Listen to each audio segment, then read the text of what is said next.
ನಮಸ್ಕಾರ. ಮುಖ್ಯಾಂಶಗಳು. ರಾಜ್ಯದಲ್ಲಿನ 18 ವರ್ಷ ಮೇಲ್ಪಟ್ಟ ಎಲ್ಲರಿಗೂ ಕೋವಿಡ್ ಲಸಿಕೆ ಅಭಿಯಾನಕ್ಕೆ ಚಾಲನೆ. ಸಾಂಕ್ರಾಮಿಕ ತಡೆಗೆ ಲಸಿಕೆ ಪ್ರಮುಖ ಅಸ್ತ್ರ, ಮುಖ್ಯಮಂತ್ರಿ ಬಿಎಸ್ ಯಡಿಯೂರಪ್ಪ. ಆಮ್ಲಜನಕ ರೆಮ್ಡಿಸಿವಿರ್ ಬಳಕೆಗೆ ಕಟ್ಟುನಿಟ್ಟಿನ ಮಾನದಂಡ ಅತ್ಯವಶ್ಯ. ಸಾರ್ವಜನಿಕರಿಂದ ದೂರು ಬರದಂತೆ ಮುನ್ನೆಚ್ಚರಿಕೆ ಅಗತ್ಯ, ಸಚಿವ ಡಾ ಕೆ ಸುಧಾಕರ್. ಬಡವರಿಗೆ ಪಡಿತರ ಪೂರೈಕೆಗೆ ಸಮಗ್ರ ಯೋಜನೆ, ಸರಬರಾಜಿನಲ್ಲಿ ಯಾವುದೇ ಸಮಸ್ಯೆ ಆಗದಂತೆ ನಿಗಾವಹಿಸಲು ಪ್ರಧಾನಿ ಸೂಚನೆ. ರಾಜ್ಯಗಳ ವಿಪತ್ತು ನಿರ್ವಹಣಾ ನಿಧಿಗೆ 8,000 ಕೋಟಿಗೂ ಅಧಿಕ ಹಣ ಬಿಡುಗಡೆ. ಶೇಕಡಾ 50ರಷ್ಟನ್ನು ಕೋವಿಡ್ ನಿಯಂತ್ರಣ ಉಪಕ್ರಮಗಳ ಬಳಕೆಗೆ ಅವಕಾಶ, ಕೇಂದ್ರ ಆರ್ಥಿಕ ಸಚಿವಾಲಯ. ವಾರ್ತೆಗಳ ವಿವರ. ರಾಜ್ಯದಲ್ಲೂ ಇಂದಿನಿಂದ 18 ವರ್ಷ ಮೇಲ್ಪಟ್ಟವರಿಗೆ ಲಸಿಕೆ ನೀಡುವ ಅಭಿಯಾನ ಆರಂಭಗೊಂಡಿದೆ. ಮುಖ್ಯಮಂತ್ರಿ ಬಿಎಸ್ ಯಡಿಯೂರಪ್ಪ ಇಂದು ಬೆಂಗಳೂರಿನ ಶಿವಾಜಿನಗರದ ಅಟಲ್ ಬಿಹಾರಿ ವಾಜಪೇಯಿ ವೈದ್ಯಕೀಯ ಮಹಾವಿದ್ಯಾಲಯ ಮತ್ತು ಸಂಶೋಧನಾ ಸಂಸ್ಥೆಯ ಬೌರಿಂಗ್ ಆಸ್ಪತ್ರೆಯಲ್ಲಿ ಚಾಲನೆ ನೀಡಿದರು. ಈ ಸಂದರ್ಭದಲ್ಲಿ ಸಂಸದ ಪಿಸಿ ಮೋಹನ್, ಶಾಸಕ ರಿಜ್ವಾನ್ ಅರ್ಷದ್ ಮತ್ತಿತರರು ಉಪಸ್ಥಿತರಿದ್ದರು.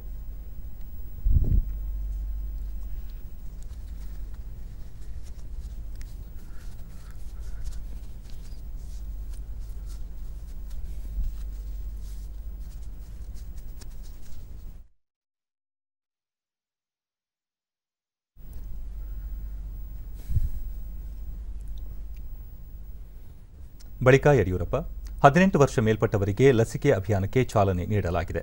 ಇದೊಂದು ಮಹತ್ವದ ದಿನವಾಗಿದ್ದು ಉಚಿತವಾಗಿ ಲಸಿಕೆ ನೀಡಲಾಗುತ್ತಿದೆ. ರಾಜ್ಯದಲ್ಲಿ 1 ಲಕ್ಷ ಡೋಸ್ ಲಸಿಕೆ ದಾಸ್ತಾನಿದ್ದು 3 ಲಕ್ಷ ಡೋಸ್ ಲಸಿಕೆ ಕೇಂದ್ರದಿಂದ ಲಭ್ಯವಾಗಲಿದೆ. 3.26 ಕೋಟಿ ಜನರಿಗೆ ಲಸಿಕೆ ನೀಡುವ ಗುರಿ ಹೊಂದಿದ್ದು ಕೋವಿಡ್ 2ನೇ ಅಲೆ ಬಾಧಿಸುತ್ತಿರುವ ಈ ಸಂದರ್ಭದಲ್ಲಿ ಲಸಿಕೆ ಅತ್ಯಂತ ಮಹತ್ವದ್ದಾಗಿದೆ ಎಂದರು. ಕೋವಿಡ್ ಸಂಕಷ್ಟದಿಂದ ಪಾರಾಗಲು ಲಸಿಕೆ ಪ್ರಮುಖ ಅಸ್ತ್ರವಾಗಿದೆ. ವಿಜ್ಞಾನಿಗಳು, ಔಷಧ ಕಂಪನಿಗಳ ಪರಿಶ್ರಮ ಹಾಗೂ ಪ್ರಧಾನಿ ನರೇಂದ್ರ ಮೋದಿ ಅವರ ನಾಯಕತ್ವದಲ್ಲಿ ದೇಶೀಯ ಲಸಿಕೆಗಳನ್ನು ಅಭಿವೃದ್ಧಿಪಡಿಸಿರುವುದು ಹೆಮ್ಮೆಯ ಸಂಗತಿ. ಈ ತಿಂಗಳಲ್ಲಿ ಮತ್ತೊಂದು ಲಸಿಕೆ ಸೇರ್ಪಡೆಯಾಗುತ್ತದೆ. ರಾಜ್ಯದಲ್ಲಿ ಈವರೆಗೆ 96.35 ಲಕ್ಷ ಡೋಸ್ ಲಸಿಕೆ ನೀಡಲಾಗಿದೆ. ಅತಿದೊಡ್ಡ ಸಮೂಹ ಲಸಿಕೆ ಅಭಿಯಾನದಲ್ಲಿ ಪಾಲ್ಗೊಳ್ಳಲು ಕಾಲ ಸನ್ನಿಹಿತವಾಗಿದೆ. ರಾಜ್ಯ ಸರ್ಕಾರ 1 ಕೋಟಿ ಡೋಸ್ ಲಸಿಕೆ ಖರೀದಿಗೆ ಮುಂದಾಗಿದ್ದು ಹೆಚ್ಚುವರಿಯಾಗಿ ಮತ್ತೊಂದು ಕೋಟಿ ಲಸಿಕೆ ಖರೀದಿ ಮಾಡಲು ಕಾರ್ಯಾದೇಶ ನೀಡಲಾಗುತ್ತಿದೆ.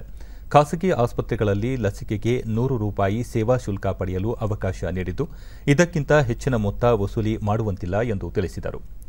ಮುಖ್ಯಮಂತ್ರಿ ಬಿಎಸ್ ಯಡಿಯೂರಪ್ಪ ಅವರ ಅಧಿಕೃತ ನಿವಾಸದಲ್ಲಿ ಇದೀಗ ಖ್ಯಾತ ತಜ್ಞ ವೈದ್ಯ ಡಾ ದೇವಿಶೆಟ್ಟಿ ಸೇರಿದಂತೆ ಪ್ರಮುಖ ಆಸ್ಪತ್ರೆಗಳ ತಜ್ಞ ವೈದ್ಯರೊಂದಿಗೆ ಕೋವಿಡ್ ಸೋಂಕಿತರಿಗೆ ಖಾಸಗಿ ಆಸ್ಪತ್ರೆಗಳಲ್ಲಿ ಹಾಸಿಗೆ ಮತ್ತು ಆಮ್ಲಜನಕ ಸೌಲಭ್ಯ ಸೇರಿದಂತೆ ಹಲವು ವಿಷಯಗಳ ಕುರಿತು ಚರ್ಚೆ ನಡೆಸುತ್ತಿದ್ದಾರೆ. ಸ್ವದೇಶಿ ನಿರ್ಮಿತ 2 ಲಸಿಕೆಗಳು ಈಗಾಗಲೇ ಲಭ್ಯವಿದ್ದು ಈ ತಿಂಗಳಲ್ಲಿ ಇನ್ನೊಂದು ಲಸಿಕೆ ಮಾರುಕಟ್ಟೆಗೆ ಮುಕ್ತವಾಗಲಿದೆ. ಕರ್ನಾಟಕದಲ್ಲಿ ಈವರೆಗೆ 96.35 ಲಕ್ಷ ಲಸಿಕೆ ನೀಡಲಾಗಿದೆ. ಈಗ 18 ವರ್ಷ ಮೇಲ್ಪಟ್ಟವರಿಗೆ ಲಸಿಕೆ ನೀಡುವುದರಿಂದ ಜನಸಂಖ್ಯೆ ಒಂದು ದೊಡ್ಡ ಭಾಗಕ್ಕೆ ಲಸಿಕೆ ದೊರೆತಂತಾಗುತ್ತೆ. ಖಾಸಗಿ ಆಸ್ಪತ್ರೆಗಳಲ್ಲಿ ಲಸಿಕೆಗೆ ನಿಗದಿಪಡಿಸಿದ ದರದೊಂದಿಗೆ ಲಸಿಕೆ ನೀಡಲು 100 ಸೇವಾ ಶುಲ್ಕ ನಿಗದಿಪಡಿಸಲಾಗಿದೆ. ಅದಕ್ಕಿಂತ ಹೆಚ್ಚು ಹಣವನ್ನು ಯಾರು ತಗೊಳ್ಳಕೂಡದು. ತಗೊಂಡ್ರೆ ತೀವ್ರತರವಾದ ಕ್ರಮವನ್ನು ತಗೊಳ್ತೇವೆ. ಮುಂದಿನ ದಿನಗಳಲ್ಲಿ ಲಭ್ಯತೆಯ ಆಧಾರದ ಮೇಲೆ ಲಸಿಕೆ ನೀಡುವಂಥ ಪ್ರಕ್ರಿಯೆಯನ್ನು ಹಂತವಾಗಿ ಮುಂದುವರಿಸಲಾಗುತ್ತೆ. ನಾನು ಜನರಲ್ಲಿ ವಿನಂತಿ ಮಾಡುತ್ತೇನೆ, ಸರ್ಕಾರದ ಮಾರ್ಗಸೂಚಿಗಳನ್ನು ಪಾಲಿಸುವ ಮೂಲಕ ಕೋವಿಡ್ ನಿಯಂತ್ರಣಕ್ಕೆ ಕೈ ಜೋಡಿಸಬೇಕು. ಮಾಸ್ಕ್ ಕಡ್ಡಾಯವಾಗಿ ಹಾಕಲೇಬೇಕು. ಸ್ಯಾನಿಟೈಸ್ ಮಾಡಬೇಕು. ಅಂತರವನ್ನು ಕಾಯ್ಕೊಳ್ಬೇಕು. ಈಗ ಈ ರೀತಿ ಜನತೆ ಸಹಕಾರವನ್ನು ಕೊಟ್ಟರೆ ಈ ಕೋವಿಡ್ನ ತಡೆಯೋದಕ್ಕೆ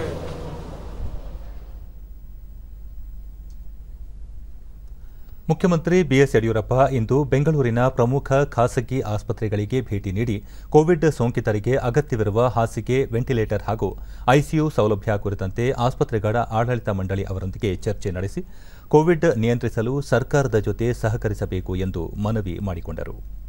ಇದೇ ಸಂದರ್ಭದಲ್ಲಿ ಸಂಸದ ಪಿಸಿ ಮೋಹನ್ ಮತ್ತು ಉನ್ನತ ಅಧಿಕಾರಿಗಳು ಉಪಸ್ಥಿತರಿದ್ದರು. ಎಂಎಸ್ ರಾಮಯ್ಯ ಆಸ್ಪತ್ರೆಗೆ ಭೇಟಿ ನೀಡಿದ್ದ ಮುಖ್ಯಮಂತ್ರಿ ಆ ನಂತರ ಕೆಂಪೇಗೌಡ ವೈದ್ಯಕೀಯ ಕಾಲೇಜು ಆಸ್ಪತ್ರೆಗೆ ಭೇಟಿ ನೀಡಿ ಆಡಳಿತ ಮಂಡಳಿಯವರೊಂದಿಗೆ ಸಭೆ ನಡೆಸಿದರು. ಬಳಿಕ ಕೋವಿಡ್ ಸೋಂಕಿತರಿಗೆ ಚಿಕಿತ್ಸೆ ನೀಡಲು ಸೂಕ್ತ ವ್ಯವಸ್ಥೆ ಕಲ್ಪಿಸುವಂತೆ ಆಸ್ಪತ್ರೆಗಳ ಮುಖ್ಯಸ್ಥರಿಗೆ ಮನವಿ ಮಾಡಲಾಗಿದೆ. ಅವರಿಂದಲೂ ಸಕಾರಾತ್ಮಕ ಸ್ಪಂದನೆ ದೊರೆತಿದೆ. ರಾಜ್ಯದಲ್ಲಿ ಕೋವಿಡ್ ಪರಿಸ್ಥಿತಿ ಕೈಮೀರುತ್ತಿದೆ, ಮರಣ ಪ್ರಮಾಣ ಹೆಚ್ಚಾಗುತ್ತಿದೆ. ಇಂತಹ ಸಂದರ್ಭದಲ್ಲಿ ತುರ್ತು ಚಿಕಿತ್ಸೆ ಬಯಸಿ ಬರುವವರಿಗೆ ಸೂಕ್ತ ರೀತಿಯಲ್ಲಿ ಸೌಲಭ್ಯ ಕಲ್ಪಿಸಬೇಕು ಎಂದು ಮನವಿ ಮಾಡಲಾಗಿದೆ ಎಂದರು. ಈಗಾಗಲೇ ಸರ್ಕಾರ ಖಾಸಗಿ ಆಸ್ಪತ್ರೆಗಳಿಗೆ ಸೂಚನೆ ನೀಡಿರುವಂತೆ ಕಿಮ್ಸ್ ಆಸ್ಪತ್ರೆಯಲ್ಲಿ 522 ಹಾಸಿಗೆಗಳನ್ನು ಮೀಸಲಿಡಬೇಕಿತ್ತು. ಇದುವರೆಗೂ 233 ಹಾಸಿಗೆಗಳು ಲಭ್ಯವಿದ್ದು, ಉಳಿದ ಹಾಸಿಗೆಗಳನ್ನು ಹಂತ ಹಂತವಾಗಿ ನೀಡುವುದಾಗಿ ಆಸ್ಪತ್ರೆಯ ಆಡಳಿತ ಮಂಡಳಿ ತಿಳಿಸಿದೆ ಎಂದರು. ಈ ನಡುವೆ ಎಂಎಸ್ ರಾಮಯ್ಯ ಆಸ್ಪತ್ರೆಯಲ್ಲಿ 450 ಐಸಿಯು, ಆಕ್ಸಿಜಿನೇಟೆಡ್ ಹಾಸಿಗೆಗಳು ಸೇರಿದಂತೆ ಕೋವಿಡ್ ರೋಗಿಗಳ ಚಿಕಿತ್ಸೆಗಾಗಿ ಒಟ್ಟು 850 ಹಾಸಿಗೆಗಳನ್ನು ಮೀಸಲಿಡಲು ಆಡಳಿತ ಮಂಡಳಿ ಸಮ್ಮತಿಸಿದೆ ಎಂದು ಅವರು ಹೇಳಿದರು.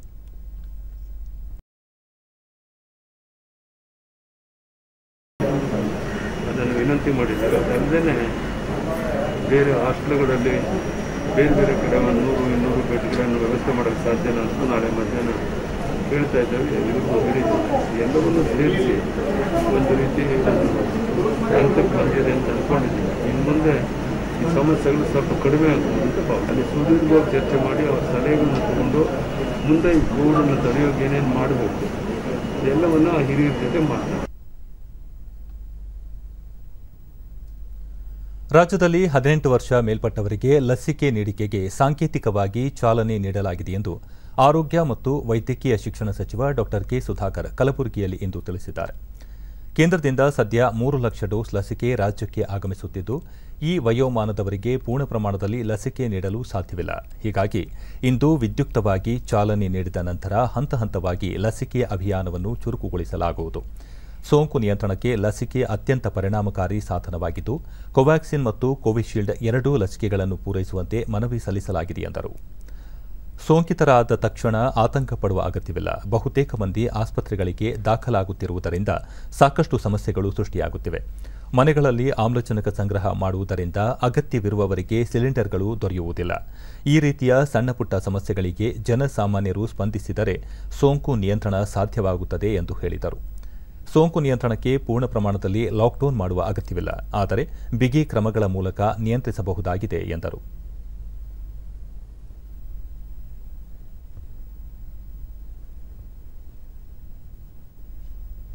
ಬಳಿಕ ಅವರು ಕಲಬುರಗಿಯ ಜಿಮ್ಸ್ ಆಸ್ಪತ್ರೆ ಮತ್ತು ಕಾಲೇಜಿಗೆ ಭೇಟಿ ನೀಡಿ ಕೋವಿಡ್ ಚಿಕಿತ್ಸೆ ಕುರಿತು ಪರಿಶೀಲಿಸಿದರು.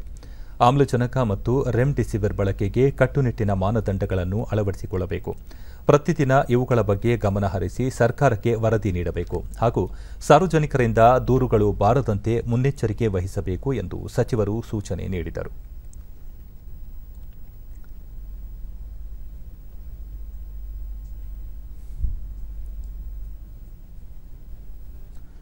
ಆರೋಗ್ಯ ಮತ್ತು ವೈದ್ಯಕೀಯ ಶಿಕ್ಷಣ ಸಚಿವ ಡಾ ಕೆ. ಸುಧಾಕರ್ ಇಂದು ಬೀದರ್ನ ಜಿಲ್ಲಾ ಆಸ್ಪತ್ರೆಗೆ ಭೇಟಿ ನೀಡಿ ಕೋವಿಡ್ ರೋಗಿಗಳಿಗೆ ಚಿಕಿತ್ಸೆ ನೀಡಲು ಕೈಗೊಂಡಿರುವ ಕ್ರಮಗಳ ಕುರಿತು ಆಸ್ಪತ್ರೆ ಮುಖ್ಯಸ್ಥರೊಂದಿಗೆ ಪರಾಮರ್ಶೆ ನಡೆಸಿದರು.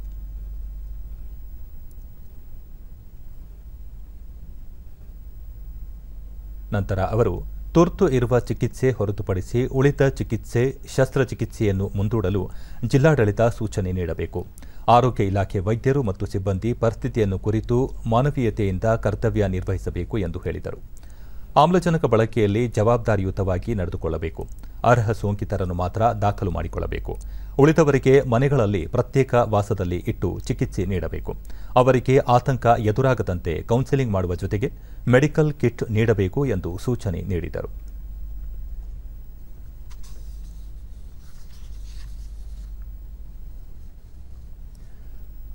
ಕೋವಿಡ್ ಸೋಂಕಿತರ ಚಿಕಿತ್ಸೆಗೆ ಆಮ್ಲಜನಕದ ಕೊರತೆ ಎದುರಾಗಿರುವ ಹಿನ್ನೆಲೆಯಲ್ಲಿ ಗ್ರಾಮೀಣಾಭಿವೃದ್ಧಿ ಮತ್ತು ಪಂಚಾಯತ್ ರಾಜ್ ಸಚಿವ ಕೆಸಿ ಈಶ್ವರಪ್ಪ ಇಂದು ಭದ್ರಾವತಿಯ ವಿಐಎಸ್ಎಲ್ ಕಾರ್ಖಾನೆಯ ಆಮ್ಲಜನಕ ಉತ್ಪಾದನೆ ಘಟಕಕ್ಕೆ ಭೇಟಿ ನೀಡಿ ಪರಿಶೀಲಿಸಿದರು.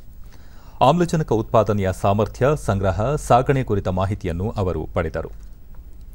ಬಳಿಕ ಭದ್ರಾವತಿಯಲ್ಲಿ ಕೋವಿಡ್ ಕುರಿತು ಹಿರಿಯ ಅಧಿಕಾರಿಗಳೊಂದಿಗೆ ಪ್ರಗತಿ ಪರಿಶೀಲನೆ ನಡೆಸಿದರು.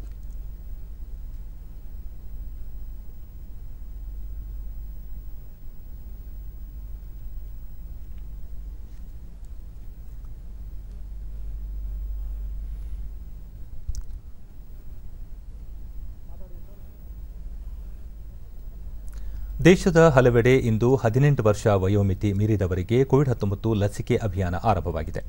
ಈಗಾಗಲೇ ನೋಂದಣಿ ಪ್ರಕ್ರಿಯೆ ಪ್ರಗತಿಯಲ್ಲಿದ್ದು, ಕೋವಿನ್ ಪೋರ್ಟಲ್ ಮೂಲಕ ಇದುವರೆಗೆ 2,66,00,000ಕ್ಕೂ ಅಧಿಕ ಮಂದಿ ನೋಂದಣಿ ಮಾಡಿಕೊಂಡಿದ್ದಾರೆ. ಆರೋಗ್ಯ ಕಾರ್ಯಕರ್ತರು ಹಾಗೂ 45 ವರ್ಷ ಮೇಲ್ಪಟ್ಟವರಿಗೆ ಉಚಿತ ಲಸಿಕೆ ನೀಡಲಾಗುತ್ತಿದೆ. 18 ವರ್ಷ ಮೇಲ್ಪಟ್ಟವರಿಗೂ ಸಹ ಉಚಿತವಾಗಿ ಲಸಿಕೆ ನೀಡಲಾಗುವುದು. ಇಂದು ದೇಶಾದ್ಯಂತ ಸೀಮಿತ ಆಸ್ಪತ್ರೆಗಳಲ್ಲಿ ಮಾತ್ರ ಲಸಿಕೆ ನೀಡಲಾಗುತ್ತದೆ. ಕೋವಿನ್ ಪೋರ್ಟಲ್ ಅಥವಾ ಆರೋಗ್ಯ ಸೇತು ಆಪ್ ಮೂಲಕ ನೋಂದಣಿ ಮಾಡಿಕೊಂಡವರಿಗೆ ಲಸಿಕೆ ಲಭ್ಯವಾಗಲಿದೆ. ಪ್ರತಿಯೊಂದು ಲಸಿಕಾ ಕೇಂದ್ರದಲ್ಲೂ ಕನಿಷ್ಠ ವಯೋಮಿತಿ ವಿವರಗಳನ್ನು ಪ್ರಕಟಿಸಲಿದ್ದು, ಮುಂಗಡ ಸಮಯ ಕಾಯ್ದಿರಿಸುವ ಅವಕಾಶವನ್ನು ಮತ್ತಷ್ಟು ಹೆಚ್ಚಿಸಲಾಗುವುದು ಎಂದು ಕೇಂದ್ರ ಆರೋಗ್ಯ ಮತ್ತು ಕುಟುಂಬ ಕಲ್ಯಾಣ ಇಲಾಖೆ ತಿಳಿಸಿದೆ.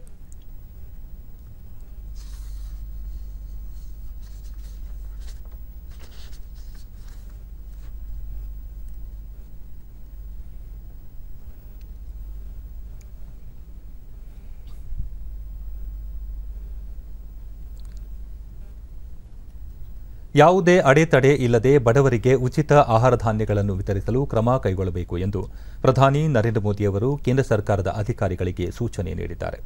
ನಿನ್ನೆ ಆರ್ಥಿಕ ಮತ್ತು ಕಲ್ಯಾಣ ಕ್ಷೇತ್ರದ ಉನ್ನತ ಮಟ್ಟದ ವಿವಿಧ ಸಬಲೀಕರಣ ಸಂಘಟನೆಗಳೊಂದಿಗೆ ವಿಡಿಯೋ ಸಂವಾದ ನಡೆಸಿದ ಅವರು, ಉಚಿತ ಆಹಾರ ಪದಾರ್ಥಗಳ ವಿತರಣೆ ಸಂಬಂಧ ಎಲ್ಲಾ ರಾಜ್ಯ ಸರ್ಕಾರಗಳೊಂದಿಗೆ ಸಮನ್ವಯ ಸಾಧಿಸಬೇಕು. ಪ್ರತಿಯೊಬ್ಬ ಬಡವರು ಈ ಸೇವೆಯ ಸೌಲಭ್ಯವನ್ನು ಪಡೆಯುವಂತೆ ಕ್ರಮ ವಹಿಸಬೇಕು ಎಂದು ಅವರು ನಿರ್ದೇಶನ ನೀಡಿದರು. ಪ್ರಧಾನಮಂತ್ರಿ ಗರೀಬ್ ಕಲ್ಯಾಣ ಅನ್ನ ಯೋಜನೆಯ ವಿಸ್ತರಣೆ ಸೇರಿದಂತೆ ಬಡವರಿಗೆ ಪಡಿತರವನ್ನು ತಲುಪಿಸಲು ತೆಗೆದುಕೊಂಡಿರುವ ಕ್ರಮಗಳ ಬಗ್ಗೆ ಗುಂಪಿನ ಸದಸ್ಯರು ಪ್ರಧಾನಮಂತ್ರಿಗಳಿಗೆ ವಿವರಣೆ ನೀಡಿದರು. ಈ ಬಗ್ಗೆ ಪ್ರಧಾನಿ ಪಡಿತರ ಪೂರೈಕೆಗೆ ಒಂದು ಸಮಗ್ರವಾದ ಯೋಜನೆಯೊಂದನ್ನು ರೂಪಿಸಬೇಕು. ಈ ಮೂಲಕ ಪೂರೈಕೆ ಜಾಲದಲ್ಲಿ ಯಾವುದೇ ಸಮಸ್ಯೆಯಾಗದಂತೆ ಎಚ್ಚರ ವಹಿಸಬೇಕು ಎಂದು ಅಧಿಕಾರಿಗಳಿಗೆ ಸೂಚಿಸಿದರು. ಒಂದು ದೇಶ ಒಂದು ಪಡಿತರ ಚೀಟಿ ಉಪಕ್ರಮವನ್ನು ಜಾರಿಗೆ ತಂದಿರುವುದರಿಂದ ದೇಶಾದ್ಯಂತ ಬಡ ಕುಟುಂಬಗಳಿಗೆ ಸಾಕಷ್ಟು ಪ್ರಯೋಜನವಾಗುತ್ತಿರುವ ಬಗ್ಗೆ ಸಭೆಯಲ್ಲಿ ವಿವರವಾಗಿ ಚರ್ಚಿಸಲಾಯಿತು. ಮುಂಚೂಣಿಯಲ್ಲಿರುವ ಆರೋಗ್ಯ ಕಾರ್ಯಕರ್ತರಿಗೆ ವಿಮಾ ಯೋಜನೆಯನ್ನು ಇನ್ನೂ 6 ತಿಂಗಳವರೆಗೆ ವಿಸ್ತರಣೆ ಮಾಡಿರುವ ಬಗೆಗಿನ ಪ್ರಸ್ತಾಪದ ಬಗ್ಗೆ ಮಾತನಾಡಿದ ಪ್ರಧಾನಿ, ಬಾಕಿ ಇರುವ ವಿಮೆ ಕ್ಲೇಮ್ಗಳನ್ನು ತ್ವರಿತವಾಗಿ ಇತ್ಯರ್ಥಪಡಿಸಿ ಫಲಾನುಭವಿಗಳಿಗೆ ನೀಡುವಂತೆ ಸೂಚನೆ ನೀಡಿದರು.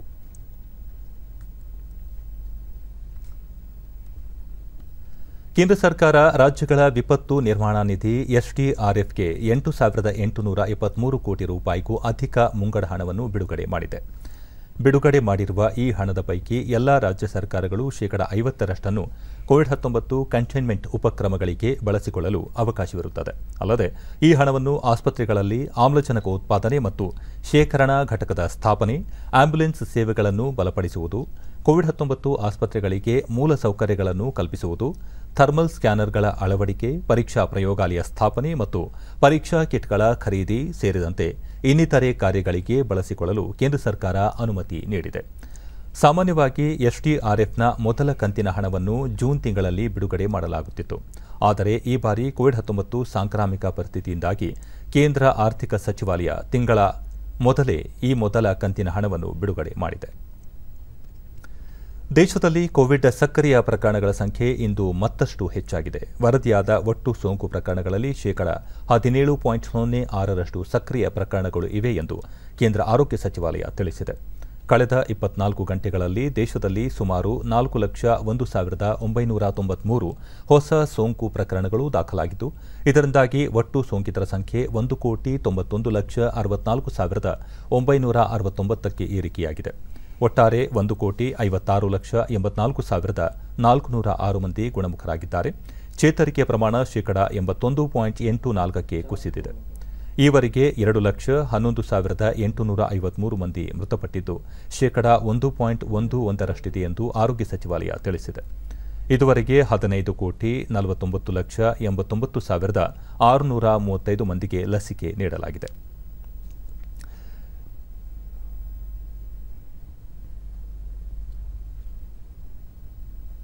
ಕೇಂದ್ರ ಸರ್ಕಾರ ಇದುವರೆಗೆ ರಾಜ್ಯಗಳು ಮತ್ತು ಕೇಂದ್ರಾಡಳಿತ ಪ್ರದೇಶಗಳಿಗೆ 16,37,62,300 ಲಸಿಕೆ ಡೋಸ್ಗಳನ್ನು ಉಚಿತವಾಗಿ ರವಾನೆ ಮಾಡಿದೆ. ಪ್ರಸ್ತುತ ರಾಜ್ಯಗಳು ಮತ್ತು ಕೇಂದ್ರಾಡಳಿತ ಪ್ರದೇಶಗಳಲ್ಲಿ ಇನ್ನೂ 79,13,518 ಲಸಿಕೆ ಡೋಸ್ಗಳು ಲಭ್ಯವಿವೆ ಎಂದು ಕೇಂದ್ರ ಆರೋಗ್ಯ ಮತ್ತು ಕುಟುಂಬ ಕಲ್ಯಾಣ ಸಚಿವಾಲಯ ತಿಳಿಸಿದೆ. ಮುಂದಿನ 3 ದಿನಗಳಲ್ಲಿ ಇನ್ನೂ 17,31,110 ಲಸಿಕೆ ಡೋಸ್ಗಳನ್ನು ಪೂರೈಸಲಾಗುತ್ತದೆ ಎಂದು ಸಚಿವಾಲಯ ತಿಳಿಸಿದೆ. ಈ ಮಧ್ಯೆ ದೇಶದಲ್ಲಿ ಶನಿವಾರ ಬೆಳಗ್ಗೆ ವೇಳೆಗೆ 15,49,89,635 ಲಸಿಕೆಗಳನ್ನು ನೀಡಲಾಗಿದೆ. ಈ ಪೈಕಿ 94,12,140 ಲಸಿಕೆ ಡೋಸ್ ಅನ್ನು ಆರೋಗ್ಯ ರಕ್ಷಣೆ ಕಾರ್ಯಕರ್ತರಿಗೆ ಮೊದಲ ಡೋಸ್ ಮತ್ತು 62,41,915 ಲಸಿಕೆಗಳನ್ನು ಎರಡನೇ ಡೋಸ್ ಆಗಿ ನೀಡಲಾಗಿದೆ.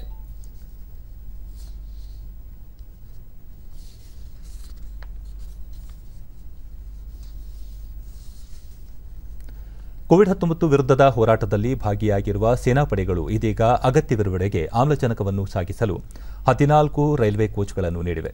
ಈ ಬಗ್ಗೆ ಪ್ರತಿಕ್ರಿಯೆ ನೀಡಿರುವ ಸೇನಾಪಡೆಯ ಲೆಫ್ಟಿನೆಂಟ್ ಜನರಲ್ ಮಾಧುರಿ ಕಾನಿಟ್ಕರ್ ಅವರು, ಕೋವಿಡ್-19 ವಿರುದ್ಧದ ಹೋರಾಟದಲ್ಲಿ ಸೇನೆಯೂ ಭಾಗಿಯಾಗಿದ್ದು ಈಗಾಗಲೇ ನರ್ಸಿಂಗ್ ಸಿಬ್ಬಂದಿ ಸೇರಿದಂತೆ ಹಲವಾರು ಸೇವೆಗಳಲ್ಲಿ ತೊಡಗಿದೆ ಎಂದರು.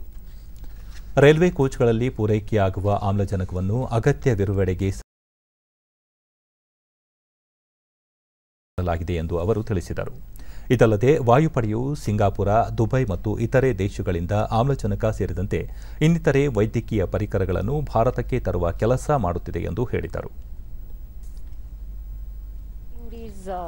Oxygens to places wherever they can. The Air Force has done n number of sorties, internal as well as external. Bringing in your tankers, oxygen tankers from Singapore, Dubai. The Army has provided these railway coaches, which normally BOMs we call them, which are used for transportation of military stuff. That was provided 14 such coaches for transport of oxygen, those tankers. Then they've also given a lot of what we call the battlefield nursing assistance. The third thing that is being, this thing is they've also provided almost 200. COVID-19 ಸಾಂಕ್ರಾಮಿಕ ಹೆಚ್ಚಳ ಹಿನ್ನೆಲೆಯಲ್ಲಿ ವೈಯಕ್ತಿಕ ಬಳಕೆಗೆ ವಿದೇಶಗಳಿಂದ ಆಮ್ಲಜನಕ ಕಾನ್ಸಂಟ್ರೇಟರ್ಗಳನ್ನು ಆಮದು ಮಾಡಿಕೊಳ್ಳಲು ಕೇಂದ್ರ ಸರ್ಕಾರ ಸಾರ್ವಜನಿಕರಿಗೆ ಅನುಮತಿ ನೀಡಿದೆ.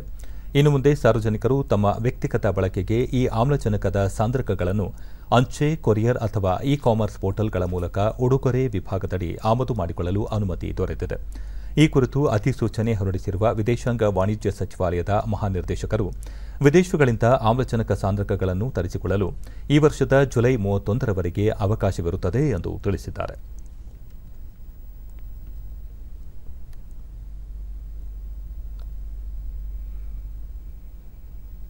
ಕೋವಿಡ್ ಸೋಂಕಿಗೆ ಒಳಗಾಗಿ ಬಿಬಿಎಂಪಿಯಿಂದ ಚಿಕಿತ್ಸೆ ಪಡೆದ ಬೆಂಗಳೂರಿನ ಇಬ್ಬರು ಮಹಿಳೆಯರು ಗುಣಮುಖರಾಗಿದ್ದಾರೆ.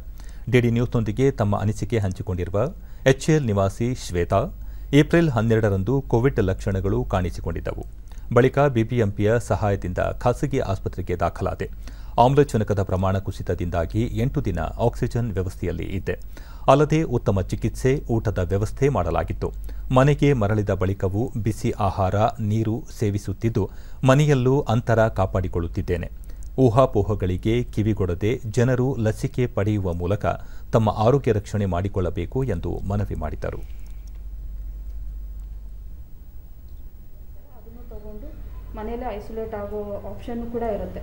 ತುಂಬ ತೀವ್ರತೆ, ಉಸಿರಾಡೋಕ್ಕೆ ಆಗ್ತಾ ಇಲ್ಲ ನಮಗೆ ಅಂತ ಡಾಕ್ಟರ್ಗೆ ಹೇಳಿದಾಗ ಅವ್ರು ಆವಾಗ ಬಂದು ಹಾಸ್ಪಿಟಲಲ್ಲಿ ಅಡ್ಮಿಟ್ ಆಗಿ ಅಂತ ಹೇಳ್ತಾರೆ. ಅಲ್ಲಿವರೆಗೂ ನಮ್ಮ ಸೇಫಲ್ಲಿ ನಾವಿರ್ಬೋದು ಮನೆ ಒಳಗಡೆ. ಕೋವಿಡ್ ಅನ್ನೋದು ಮಾರತಹಳ್ಳಿ ನಿವಾಸಿ ನಂದಿನಿ ಏಪ್ರಿಲ್ 8ರಂದು ಬಿಬಿಎಂಪಿ ಸೂಚಿಸಿದ ಆಸ್ಪತ್ರೆಗೆ ದಾಖಲಾಗಿ ಚಿಕಿತ್ಸೆ ಪಡೆದಿದ್ದೇನೆ. ಕೋವಿಡ್ ಕೂಡ ಇತರ ಸಾಮಾನ್ಯ ಕಾಯಿಲೆಗಳಂತೆ ಒಂದಾಗಿದೆ. ಹೀಗಾಗಿ ನಾಗರಿಕರು ಕೋವಿಡ್ ಸೋಂಕು ಕಾಣಿಸಿಕೊಂಡ ಮಾತ್ರಕ್ಕೆ ಭಯ ಪಡಬಾರದು ಎಂದರು. ಪ್ಯಾನಿಕ್ ಆಗೋದು ಬೇಡ.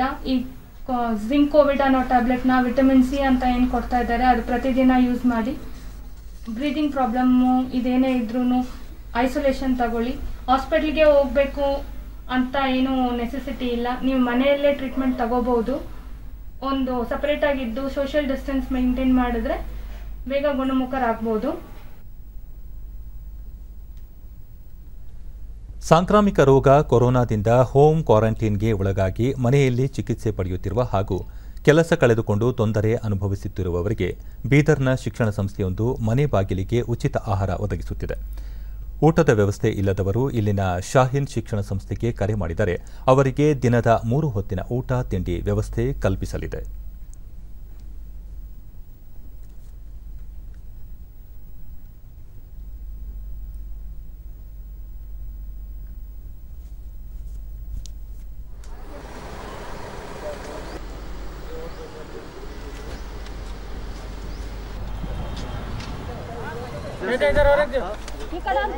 ನಾನು ಮಾನ್ಕರಿ ಸರ್ ಅವರು DD news Sadananda.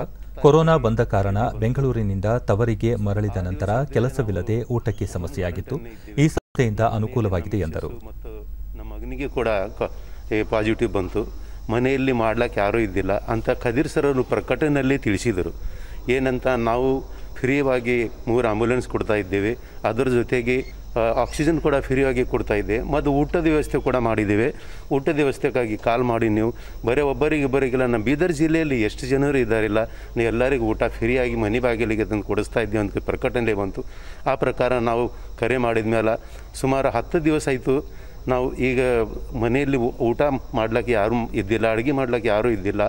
Khadeer sir ದೈವದಿಂದ ನಮಗೆ ಮನೆ ತನಕ ಊಟ ಬಂದು ನಿಜವಾಗಲೂ ಆ ಊಟ ಒಂದು ಹೋಟೆಲ್ನಲ್ಲಿ ಕೂಡ ಸಿಗ್ತಾಯಿಲ್ಲ. ಅಂಥ ಉತ್ತಮ ದರ್ಜೆಯ ಊಟ ಅವರು ಮನೆ ಬಾಗಿಲಿಗೆ ತಂದು ಕೊಟ್ಟರು. ಅವರು ಎಲ್ಲರಿಗೆ ನಾವು ಅನಂತ ಧನ್ಯವಾದಗಳನ್ನು ತಿಳಿಸ್ತೇನೆ. ಕೋವಿಡ್ ಪಾಸಿಟಿವ್ ಬಂದಿತ್ತು ಬೆಂಗಳೂರಲ್ಲಿ ಜಾಬ್. ಮತ್ತೋರ್ವ ಫಲಾನುಭವಿ ತಮ್ಮ ಮನೆಯ ಎಲ್ಲರೂ ಸೋಂಕಿಗೆ ತುತ್ತಾದಾಗ ಈ ಸಂಸ್ಥೆ ತಮ್ಮ ನೆರವಿಗೆ ಬಂದಿದ್ದು ಊಟೋಪಚಾರ ನೀಡುತ್ತಿರುವುದು ಶ್ಲಾಘನೀಯ ಎಂದು ಅಭಿಪ್ರಾಯಪಟ್ಟರು. ತುಂಬ ಕಷ್ಟದಿಂದ ಇದು ಮಾಡ್ತಿದ್ದಾರೆ. ಸೊ ನನಗೆ ತುಂಬ ಹೆಲ್ಪ್ ಆಗ್ತಿದೆ ಅದರಿಂದ. ಇವಾಗ ಹೊರಗಡೆ ಬಂದೀನಿ, ಇವಾಗ ಏನು ಟೆನ್ಷನ್ ಇಲ್ಲ, ಎಲ್ಲ ಆರಾಮಾಗಿದ್ದೀನಿ. ಶಾಹೀನ್ ಇನ್ಸ್ಟಿಟ್ಯೂಷನ್ಸ್ ಕಿ ತರಫ್ ಸೆ ಸಂಸ್ಥೆಯ ಅಬ್ದುಲ್ ಖದೀರ್ ಸಂಕಷ್ಟದಲ್ಲಿರುವವರಿಗೆ ಊಟ ತಿಂಡಿ ಪೂರೈಸುತ್ತಿದ್ದು ಅಗತ್ಯವಿರುವವರು ಸಂಸ್ಥೆಯನ್ನು ಸಂಪರ್ಕಿಸಬಹುದು ಎಂದು ಮನವಿ ಮಾಡಿದರು. Lunch and dinner home delivery pure vegetarian packed hygienic food हम प्रोवाइड कर रहे हैं. साथ ही साथ ब्रिम्स हॉस्पिटल में पेशेंट्स के अटेंडर के लिए भी लंच और डिनर का अरेंजमेंट किया जा रहा है. ये शाहीन की तरफ से बीदर के नीडी लोगों के लिए प्रोवाइड कर रहे हैं. ಹಾವೇರಿ ಜಿಲ್ಲೆಯ ಬ್ಯಾಡಗಿ ಪುರಸಭೆ ಹಸಿ ಕಸದಿಂದ ಸಾವಯವ ಗೊಬ್ಬರ ತಯಾರಿಸಿ ಅದನ್ನು ರೈತರಿಗೆ ಕಡಿಮೆ ದರದಲ್ಲಿ ಮಾರಾಟ ಮಾಡುತ್ತಿದೆ. ಅದಕ್ಕಾಗಿ ಕೆಲ ಸಿಬ್ಬಂದಿಯನ್ನು ನೇಮಿಸಿದ್ದು ಹಸಿ ಹಾಗೂ ಒಣ ಕಸ ವಿಂಗಡಣೆಗೆ ಮನೆ ಮನೆಗೆ ಪ್ರತ್ಯೇಕ ಕಸದ ಬುಟ್ಟಿಗಳನ್ನು ನೀಡಿದೆ. ಜೊತೆಗೆ ಈ ಸಾವಯವ ಗೊಬ್ಬರ ಖರೀದಿ ಹಾಗೂ ಅದರಿಂದಾಗುವ ಉಪಯೋಗದ ಬಗ್ಗೆ ರೈತರಲ್ಲಿ ಅರಿವು ಮೂಡಿಸಿದೆ. ಆದ್ದರಿಂದ ಈ ಎರೆಹುಳು ಗೊಬ್ಬರಕ್ಕೆ ಬೇಡಿಕೆ ಹೆಚ್ಚಾಗಿದೆ.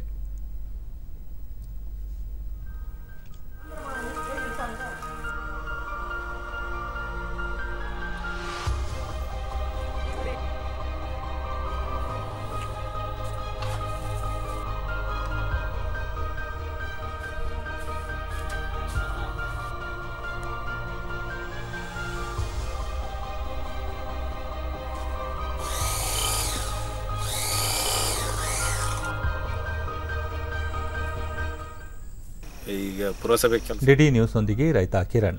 ಪುರಸಭೆ ವ್ಯಾಪ್ತಿಯಲ್ಲಿ ಪ್ಲಾಸ್ಟಿಕ್ ಮುಕ್ತಗೊಳಿಸಲು ಸಂಕಲ್ಪ ಮಾಡಿರುವುದು ಸ್ವಾಗತಾರ್ಹ. ರೈತರಿಗೆ ಗುಣಮಟ್ಟದ ಗೊಬ್ಬರ ನೀಡುತ್ತಿರುವುದು ಪ್ರಶಂಸನೀಯ ಎಂದರು. ಆಗಲಿಲ್ದಂಗೆ ಅನ್ನೋದು ಅವ್ರಿಗೆ ದೊಡ್ಡ ತೆಲ್ಯವಾಗಿ ಪರಿಣಮಿಸಿತ್ತು. ನಮ್ಮ ಪುರಸಭೆ ಅಧಿಕಾರಿಗಳಾದ ಪೂಜಾರ್ ಸರ್ ಅವರು ಮನೆ ಮನೆಗೆ ಘನ ತ್ಯಾಜ್ಯವನ್ನು ಗೊಬ್ಬರ ಮಾಡೋ ಒಂದು ಯೋಜನೆ ಮಾಡಿದ್ರು. ಅದು ಅಧಿಕ ಖರ್ಚು ಬರ್ತೈತಿ. ಅದು ಕೈಲಾಗ ನಿರೀಕ್ಷೆ ಮೀರಿ ಖರ್ಚು ಬರೋದಕ್ಕೆ ಮತ್ತು ಇಡೀ ನಮ್ಮ ಬ್ಯಾಡಗಿ ಸಿಟಿಯಿಂದ ಒಂದು 10 ಎಕರೆ ಜಮೀನು ಹಿಡಿದು ಇಲ್ಲಿ ಭಾಳ ಒಂದು ವ್ಯವಸ್ಥಿತವಾಗಿ ಪ್ಲಾಸ್ಟಿಕ್ ಮುಕ್ತ ಬ್ಯಾಡಗಿ ಮಾಡೋಕ್ಕೆ ಒಂದು ಪಣ ತೊಟ್ಟು ಇವತ್ತು ಅದನ್ನ ಪ್ಲಾಸ್ಟಿಕ್ಕನ್ನು ನಿರ್ನಾಮ ಮಾಡ್ಯಾರ. ಅಂದರೆ ಈ ಒಂದು ಕೆಲಸನ ಎರೆಹುಳು ಗೊಬ್ಬರ ಘಟಕದ ಒಂದು ಉದಾಹರಣೆಯಾಗಿ ಇದು ತೋರಿಸ್ತತಿ. ಸಾವಯವ ಗೊಬ್ಬರ ಜಗದೀಶ್, ರೈತರಿಗೆ ಸಾವಯವ ಗೊಬ್ಬರ ಒಂದು ವರದಾನವಾಗಿದೆ. ಹಾಗಾಗಿ ರೈತರು ಇದರ ಸದುಪಯೋಗ ಪಡೆಯಬೇಕು ಎಂದು ಹೇಳಿದರು. ಮುನ್ಸಿಪಾಲಿಟಿಯವರು ರೈತರಿಗಾಗಿ ಅವರು ತಾಜಾ ವಸ್ತುಗಳನ್ನು ಗೊಬ್ಬರವನ್ನು ಮಾಡಿ ನಮ್ಮ ರೈತರಿಗೆ ಅಗ್ಗದ ದರದಲ್ಲಿ ವಿತರಣೆ ಮಾಡಕೊಂತಾರೆ. ಅದಕ್ಕಾಗಿ ನಮ್ಮ ರೈತರಿಗೆ ಇದೊಂದು ವರದಾನ ಆಗೈತೆ ರೀ. ಇದರಿಂದ ನಮಗೆ ರೈತರಿಗೆ ಭೂಮಿ ಫಲವತ್ತತೆ ಆಗತ್ತೆ ರೀ. ನಮಗೆ ಹೂವು ಬೆಳೆಗಾರರಿಗೆ ಹೇಳಿ ಮಾಡಿಸಿದಂಥ ಟೈಮ್ ರೀ ಇದು. ನಮಗೆ ಮುಂದೆ ಹೂವು ಹೆಚ್ಚಿಗೆ ನಮಗೆ ಸಾವಯವ ಗೊಬ್ಬರನ ಬೇಕು ರೀ. ಅದಕ್ಕೆ ರಾಸಾಯನಿಕ ಗೊಬ್ಬರಕ್ಕಿಂತನೂ ನಮ್ಮ ಸಾವಯವ ಗೊಬ್ಬರನ ಅವಶ್ಯಕತೆ ಐತ್ರಿ. ಅದಕ್ಕಾಗಿ ನಮಗೆ ಇದೊಂದು ಈ ಟೈಮ್ನಲ್ಲಿ ನಮಗೆ ಅನುಕೂಲ ಆಗೈತೆ ರೀ. ಸ್ಥಳೀಯರಾದ ದಾಕ್ಷಾಯಿಣಿ ಪುರಸಭೆಯಿಂದ ತಯಾರಿಸಿದ ಆ ಗೊಬ್ಬರವನ್ನು ತಾವು ಕೈತೋಟಕ್ಕೆ ಬಳಸುತ್ತಿರುವುದಾಗಿ ತಿಳಿಸಿದರು. ಕೆಲವೊಂದು ಕಾಯಿಪಲ್ಲೆ ತರಕಾರಿ ಎಲ್ಲ ಹೆಚ್ಚಿದ್ದು ಉಳಿದಿದ್ದರಿಂದ ಅದ್ರ ಮೂಲೆಯಲ್ಲಿ ನಾವೆಲ್ಲ ಗೊಬ್ಬರಕ್ಕೆ ಹಾಕೊಂಡಿದ್ದೀವಿ. ಆಮೇಲೆ ಮುನ್ಸಿಪಾಲ್ಟಿಯಿಂದನೂ ಗೊಬ್ಬರ ತಂದಿದ್ದೀವಿ. ಅದೇ ಗೊಬ್ಬರದಿಂದ ನಾವು ನಮ್ಮ ಕೈತೋಟಕ್ಕೆಲ್ಲ ಅದೇ ಗೊಬ್ಬರನೇ ಯೂಸ್ ಮಾಡ್ತಾ ಇದ್ದೀವಿ. ಗಿಡ ಎಲ್ಲ ಚೆನ್ನಾಗಿ ಬೆಳೆದಿದೆ. ನಮ್ಮ ಬ್ಯಾಡಗಿ ಪುರಸಭೆಯಲ್ಲಿ ಪರಿಸರ ಅಭಿಯಂತರ ಹರೀಶ್ ಹಸಿ ಕಸವನ್ನು ವಿಂಗಡಿಸಿ ಅದರಿಂದ ಎರೆಹುಳು ಗೊಬ್ಬರ ತಯಾರಿಸುತ್ತಿದ್ದು ರೈತರಿಂದ ಉತ್ತಮ ಸ್ಪಂದನೆ ದೊರೆತಿದೆ ಎಂದು ಸಂತಸ ವ್ಯಕ್ತಪಡಿಸಿದರು. ಇಲ್ಲಿ ಲ್ಯಾಂಡ್ ಫಿಲ್ ಸೈಟಿಗೆ ತಗೊಬಂದು ಹಸಿ ಕಸನ ಸುಮಾರು 3.5 ಟನ್ನಷ್ಟು ಹಸಿ ಕಸನ ಕಂಪ್ಲೀಟ್ ಗೊಬ್ಬರವಾಗಿ ಕನ್ವರ್ಟ್ ಮಾಡ್ತಾಯಿದ್ದೀವಿ. ಇದು ಎರೆಹುಳು ಗೊಬ್ಬರವನ್ನು ಇಲ್ಲಿ ಮಾಡ್ತಾಯಿದ್ದೀವಿ. ಆ ಎರೆಹುಳು ಗೊಬ್ಬರ ಸೋಸಿ ಆದಮೇಲೆ ಉಳಿದಂತಹ ಇನರ್ಟ್ ವೇಸ್ಟ್ನ ತಂದು ಇಲ್ಲಿ ಸ್ಯಾನಿಟ್ರಿ ಲ್ಯಾಂಡ್ಫಿಲ್ ಅಂತ ಇದೆ, ಅದಕ್ಕೆ ಹಾಕ್ತಾಯಿದ್ದೀವಿ. 1 kgಗೆ 3 ರೂಪಾಯಿ ಥರ ಗೊಬ್ಬರವನ್ನು ಸೇಲ್ ಮಾಡ್ತಾಯಿದ್ದೀವಿ. ಇಲ್ಲಿ ಈಗ ಡಿಮ್ಯಾಂಡ್ ಜಾಸ್ತಿ ಆಗಿದೆ, ಒಳ್ಳೆ ರೈತರಿಂದ ಸ್ಪಂದನೆ ಕೂಡ ಸಿಕ್ಕಿದೆ. ನಮ್ಮಲ್ಲಿ ಡೈಲಿ ಪುರಸಭೆ ಮುಖ್ಯಾಧಿಕಾರಿ ವಿಎಂ ಪೂಜಾರಿ ಸಾವಯವ ಗೊಬ್ಬರ ತಯಾರಿಕೆಗೆ ಪ್ರತ್ಯೇಕ ಸಿಬ್ಬಂದಿ ನೇಮಿಸಿದ್ದು ರೈತರ ಬೇಡಿಕೆಗೆ ತಕ್ಕಂತೆ ಗೊಬ್ಬರ ತಯಾರಿಸಲಾಗುವುದು ಎಂದು ತಿಳಿಸಿದರು. ಹಸಿ ಕಸ ಒಣ ಕಸನ ಡೈಲಿ ಸಂತೆ ದಿನ ಆಗಲಿ ಅಥವಾ ಡೈಲಿ ಬರೋಂಥದ್ದನ್ನು ನಾವು ಇಲ್ಲಿ ಸಪ್ರೇಟಾಗಿ ಆ ಎರೆಹುಳು ಗೊಬ್ಬರವನ್ನು ಮಾಡೋಕ್ಕಾಗಿಯೇ ಸುಮಾರು 4 ಜನರು ಇಲ್ಲಿ ಡೈಲಿ ಕೆಲಸ ಮಾಡ್ತಾರೆ. ಅದರಿಂದ ಇವತ್ತು ಸಾಕಷ್ಟು ಸುಮಾರು 40,000 ರೂಪಾಯಿ ನಮ್ಮ ಪುರಸಭೆಗೆ ಜಮಾ ಆಗಿದೆ. ಬಹಳ ಬೇಡಿಕೆ ಇದೆ. ಪದೇ ಪದೇ ಬಂದು ಪ್ರತಿದಿನನೂ ಸರ್ ನಮ್ಗೆ 10 ಟನ್ ಬೇಕು. ಈಗ ನಿನ್ನೆ ಇಲ್ಲದ ಮೊನ್ನೆ 2 ದಿವಸ ಆಯಿತು 45 ಟನ್ ಗೊಬ್ಬರವನ್ನು ಒಬ್ಬರೇ ರೈತರು ಒಯ್ದಿದ್ದಾರೆ. ಸುಮಾರು 13,500 ರೂಪಾಯಿ ಜಮಾ ಆಗಿದೆ. ಬಟ್ ಇದೊಂದು ಒಳ್ಳೆ ಖುಷಿ ತರಂಥ ಕೆಲಸ ಆಗಿದೆ ನಮಗೆ. ಎರಡನೇದಾಗಿ ನಾವು ವ್ಯಾಪಕವಾಗಿ ಪ್ರಚಾರ ಮಾಡಿ ನಮ್ಮ ಪುರಸಭೆಯಲ್ಲಿ ಬೋರ್ಡ್ಗಳನ್ನು ಹಾಕಿ ರೈತರ ಜೊತೆ ಕೆಲವೊಂದು ಗ್ರೂಪಲ್ಲಿ ಇರೋಂಥ ರೈತರಿಗೆಲ್ಲ ನೇರವಾಗಿ ನಾವು ಸಂಪರ್ಕದಲ್ಲಿ ಇರೋದ್ರಿಂದ ಹೆಚ್ಚಿನ ಪ್ರಮಾಣದಲ್ಲಿ ನಮ್ಮ ಗೊಬ್ಬರ ಸೇಲ್ ಆಗ್ತಾ ಇದೆ ಮತ್ತು ಭಾಳ ಬೇಡಿಕೆ ಬರ್ತಾ ಇದೆ. ನಾವು ಆ್ಯಕ್ಚುಲಿ ಅವ್ರ ಬೇಡಿಕೆ ತಕ್ಕಂಥ ನಮಗೆ ಗೊಬ್ಬರ ಮಾಡೋಕ್ಕಾಗ್ತಾ ಇಲ್ಲ, ಅಷ್ಟು ಬೇಡಿಕೆ ಬರ್ತಾ ಇದೆ. ಇಂದು ಅಂತಾರಾಷ್ಟ್ರೀಯ ಕಾರ್ಮಿಕರ ದಿನ. ಕಾರ್ಮಿಕರ ಹಕ್ಕುಗಳನ್ನು ತಿಳಿಸುವುದು, ಅವರ ರಕ್ಷಣೆ ಸೇರಿದಂತೆ ಶ್ರಮಿಕ ವರ್ಗದ ಶ್ರಮದಾನವನ್ನು ಸ್ಮರಿಸಲು ಪ್ರತಿ ವರ್ಷ ಮೇ 1ರಂದು ಕಾರ್ಮಿಕರ ದಿನವನ್ನು ಆಚರಿಸಿಕೊಂಡು ಬರಲಾಗುತ್ತಿದೆ. ಕಾರ್ಮಿಕ ಹಕ್ಕುಗಳ ರಕ್ಷಣೆಗೆ ಸರ್ಕಾರ ಹಲವಾರು ಕಾರ್ಯಕ್ರಮಗಳನ್ನು ರೂಪಿಸಿ ಜಾರಿಗೊಳಿಸಿದೆ. ಆದರೂ ಅಸಂಘಟಿತ ಕಾರ್ಮಿಕರಿಗೆ ಸಂಬಂಧಪಟ್ಟಂತೆ ಹಲವಾರು ಸಮಸ್ಯೆಗಳು ಇನ್ನೂ ಜೀವಂತವಾಗಿವೆ. ದೇಶ ಎದುರಿಸುತ್ತಿರುವ ಕೋವಿಡ್-19ರ ಈ ಸಂಕಷ್ಟದ ಸಂದರ್ಭದಲ್ಲಿ ಕಾರ್ಮಿಕರ ಶ್ರಮದಾನ ಅತ್ಯಂತ ಮಹತ್ವ ಪಡೆದಿದೆ.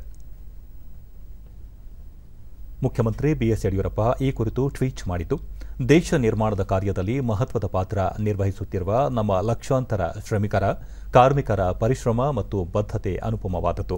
ಈ ಕಾರ್ಮಿಕರ ದಿನದಂದು ಅವರೆಲ್ಲರ ಸಮರ್ಪಣಾ ಭಾವ ಹಾಗೂ ಸಾಧನೆಗಳಿಗೆ ಅಭಿನಂದನೆ ಸಲ್ಲಿಸೋಣ ಎಂದು ಹೇಳಿದ್ದಾರೆ.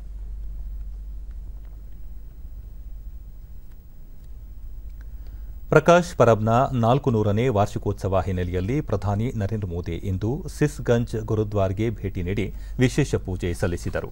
ಯಾವುದೇ ಹೆಚ್ಚಿನ ಭದ್ರತಾ ವ್ಯವಸ್ಥೆ ಇಲ್ಲದೆ ಪ್ರಧಾನಿಯವರು ಗುರುದ್ವಾರಕ್ಕೆ ತೆರಳಿ ಪ್ರಾರ್ಥನೆ ಸಲ್ಲಿಸಿದರು. ಗುರು ತೇಜ್ ಬಹದ್ದೂರ್ ಜಿ ಅವರ ಪರಮೋಚ್ಚ ತ್ಯಾಗ ಮತ್ತು ಚಿಂತನೆಗಳು ಸ್ಫೂರ್ತಿಯಾಗಿದ್ದು, ಇದನ್ನು ನಾವು ಎಂದಿಗೂ ಮರೆಯಲು ಸಾಧ್ಯವಿಲ್ಲ ಎಂದು ಪ್ರಧಾನಿ ಟ್ವೀಟ್ ಮೂಲಕ ತಿಳಿಸಿದ್ದಾರೆ.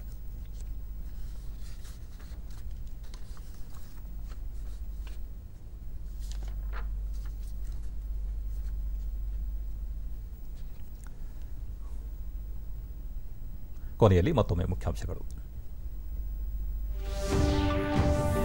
ರಾಜ್ಯದಲ್ಲಿನ 18 ವರ್ಷ ಮೇಲ್ಪಟ್ಟ ಎಲ್ಲರಿಗೂ ಕೋವಿಡ್ ಲಸಿಕೆ ಅಭಿಯಾನಕ್ಕೆ ಚಾಲನೆ.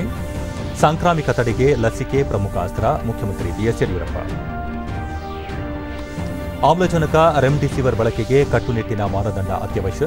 ಸಾರ್ವಜನಿಕರಿಂದ ದೂರು ಬರದಂತೆ ಮುನ್ನೆಚ್ಚರಿಕೆ ಅಗತ್ಯ, ಸಚಿವ ಡಾ ಕೆ ಸುಧಾಕರ್. ಬಡವರಿಗೆ ಪಡಿತರ ಪೂರೈಕೆಗೆ ಸಮಗ್ರ ಯೋಜನೆ, ಸರಬರಾಜಿನಲ್ಲಿ ಯಾವುದೇ ಸಮಸ್ಯೆ ಆಗದಂತೆ ನಿಗಾವಹಿಸಲು ಪ್ರಧಾನಿ ಸೂಚನೆ. ರಾಜ್ಯಗಳ ವಿಪತ್ತು ನಿರ್ವಹಣಾ ನಿಧಿಗೆ 8,000 ಕೋಟಿಗೂ ಅಧಿಕ ಹಣ ಬಿಡುಗಡೆ. ಶೇಕಡಾ 50ರಷ್ಟನ್ನು ಕೋವಿಡ್ ನಿಯಂತ್ರಣ ಉಪಕ್ರಮಗಳ ಬಳಕೆಗೆ ಅವಕಾಶ, ಕೇಂದ್ರ ಆರ್ಥಿಕ ಸಚಿವಾಲಯ. ನಮ್ಮ ವಾರ್ತಾ ಪ್ರಸಾರವನ್ನು ನೀವು ಡಿಡಿ ಚಂದನ ನ್ಯೂಸ್ ಯೂಟ್ಯೂಬ್ ಚಾನೆಲ್ನಲ್ಲೂ ವೀಕ್ಷಿಸಬಹುದು. ವೀಕ್ಷಕರೇ, ನಾನು ಈಗ ಸ್ಟುಡಿಯೋದಿಂದ ತೆರಳುತ್ತಿರುವ ಕಾರಣ ಮಾಸ್ಕ್ ಧರಿಸುತ್ತಿದ್ದೇನೆ.